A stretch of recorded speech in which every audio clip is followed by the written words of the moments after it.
વાઘેલા જય પરિવર્તનમાંથી આપણું હાર્દિક સ્વાગત કરું છું। આજે અમે બનાસકાંઠા એવા લાખણી તાલુકાનું કયું ગામ ભીમગઢ ગામમાં અમે આવ્યા છીએ। આજે પશુપાલનમાં એક જબરદસ્ત રિઝલ્ટ મળ્યું છે। અમે દરેક પશુપાલક મિત્રોને જણાવવા માગીએ છીએ કે અમારી જય પરિવર્તનની પ્રોડક્ટ એમને યુઝ કરેલી છે તો એમને શું ફાયદો થયો, શું કેટલો ખર્ચો થયો એ એમના સૌમુખેથી આપણે જાણીશું। નમસ્કાર। મારું નામ પટેલ નરેશભાઈ અણદાભાઈ, ગામ ભીમગઢ। પટેલ નરેશભાઈ અણદાભાઈ, ગામ ભીમગઢ, તાલુકો લાખણી, જિલ્લો બનાસકાંઠા। ત્યાંથી આપ કેટલા વર્ષથી પશુપાલનનો કરો છો બિઝનેસ? 10 વર્ષથી। 10 વર્ષથી પશુપાલનનો બિઝનેસ કરે છે। એમાં ગાયો ભેંસો બધું તમે રાખો છો, બરાબર? તો તમે અત્યાર સુધી બીજી માર્કેટમાંથી દવા વાપરતા હતા પાવડર, આ પાવડરમાં કેટલો ફેર લાગ્યો તમને? રાત દિવસનો ફેર છે।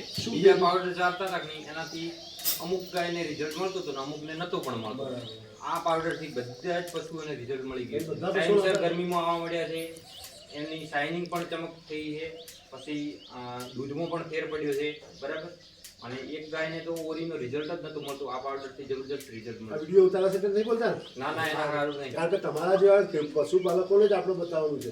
તમને કોન્ટેક્ટ કરાયો ડોક્ટર જસુભાઈ ડોક્ટર મેં સજેશન કર્યું હતું કે તમે આ ચાલુ રાખો, કન્ટિન્યુઅસ ઇન્જેક્શન કે કોઈ દવા બીજા પાવડર કામ નહીં કરે, આ જ વસ્તુ કામ કરશે લાંબો સમય। આજ કઈ બેગ થઈ ગયા? ત્રીજી બેગ થતા સાહેબ રિઝલ્ટ આવ્યું છે।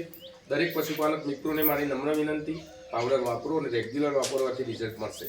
ખરેખર તમને લાગે છે કે રિઝલ્ટ મળે છે? 100% રિઝલ્ટ છે। આ ગાય કેવું હતું? આ ગાય વારંવાર કમજોર થઈ જતી હતી, વારંવાર ટ્રીટમેન્ટ કરો એટલે તૈયાર થઈ જાય, પાછી કમજોર થઈ જાય। આ પાવડર ચાલુ કર્યા પછી હજી સુધી કમજોર થઈ નથી, એની શાઇનિંગ પણ સુધરી છે અને ગાય પણ ખોરાક કમ્પ્લીટ લે છે। આપવાનું એકદમ નોર્મલ ઓછું કરી નાખ્યું હોય, એના પહેલા ઓંખથી વધારે, બરાબર। એટલે દર્શક મિત્રો આપવામાં મદદ કરે છે। Powder all in one general છે, વિકાસ, રિપીટ બ્રીડિંગ, ઓરીનો પ્રોબ્લેમ હોય બધામાં જ કામ કરે છે।